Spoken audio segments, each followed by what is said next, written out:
Ayan, ito ngayon ang ating speed pyramid. Okay, na kung saan pwede nating i-derive ang mga bawat formula para makumpleto natin ang mga missing or nawawalang value. Okay, ito ang ating column, speed. Ito naman ang column ng ating distance. At ito naman ang column ng ating time. Okay, sa ating pyramid formula, nang ibig sabihin nito, ng speed daw ay is equivalent to distance over time. Or speed is equal to distance divided by time. Okay? Naka-inversely proportional ang ating distance sa time. Okay, speed equals distance over time. Ito ang ating original formula sa pagkuha ng speed. Kapag i-derive natin ang formulang ito, pwedeng gamitin natin ang pyramid para makuha natin yung derived formula. Okay? Paano natin kukuhanin ang formula na gagamitin kapag ang nawawala ay distance? Okay, kapag naman distance ang nawawala, D equals yung magkatabi. Okay, nakadirect ang ating speed sa ating time. Meaning, yun yung product ng ating speed times time. Okay, next. Paano naman kapag ang kukuhanin natin ay time? Time equals, ayan, naka-inversely proportional naman ang ating distance sa ating speed. Okay, time equals distance over speed. Okay, ganito ang ating derived formula. 1, 2, 3. Tatlo ang ating formula na kung saan kapag dinerive natin ito ay basta alam natin ang process of derivation ay makukuha natin ang value ng bawat isa. Okay, ngayon, ang target natin ay we need to complete the table and find the missing. Okay, ilan ang nawawala natin? 1, 2, 3, 4. Okay.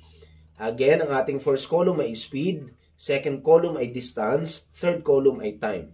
Okay, unahin natin ang unang nawawala. Okay, ito yung number 1. Ang unang nawawala ay speed. Okay, anong gagamitin natin dito? Okay, ito. Speed equals distance over time. Okay, next. Speed equals, ano ang value ng ating distance dito? 140 kilometer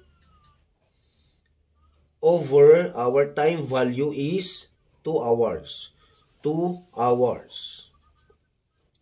Okay, next. Speed equals 140 divided by 2. That is 70 kilometer, wala naman tayong makakancel na unit or symbol.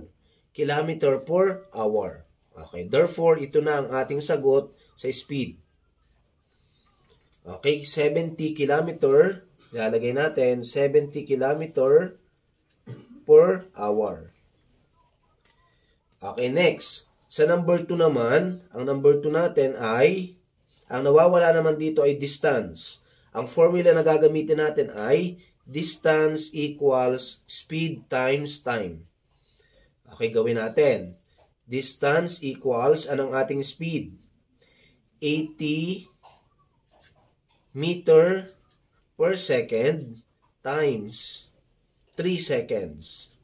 3 seconds. Okay. Ngayon, dahil nasa divisor natin ang seconds, makakancel ang ating seconds. Ang matitira ay yung product. 80 times 3 is 240 meter. Ang natira na ng ating unit ay meters dahil na-cancel na yung ating seconds. Okay, kapag distance ang kinukuha, ang ating unit ngayon ay meters. Ang sagot ay 240 meters. Ayan. Okay, next, number 3. Ang nawawala naman nating missing ay time. Okay, number 3. Okay, ano ang formula ang gagamitin natin? Ito. Time equals distance over speed. Okay, now, simplify natin. Time equals, anong ating given distance? 560 kilometer over, ang ating speed ay 140 kilometer per hour. Okay. So, ibig sabihin, kitang-kita na natin na makakancel na yung ating kilometer dito. Time equals 560 divided by 140 is 4. 4 hours. Okay, ibig sabihin, ang time natin, computed time ay 4 hours. Okay, next. Number 4, ang ating fourth missing ay speed. Okay, ang gagamitin natin yung original formula. Speed equals distance over time. Speed equals, ang ating given distance? 20 miles. 20 miles, ayan, over, ang ating time ay 2 hours. 2 hours. Okay, wala rin tayo makakancel, kaya 20 divided by 2 is 10 miles per hour. Okay, ganito ang ginagamit nating unit kapag miles per hour. Laging may P. Okay. Therefore, ang ating computed speed ay 10 miles per hour. 10 miles per hour.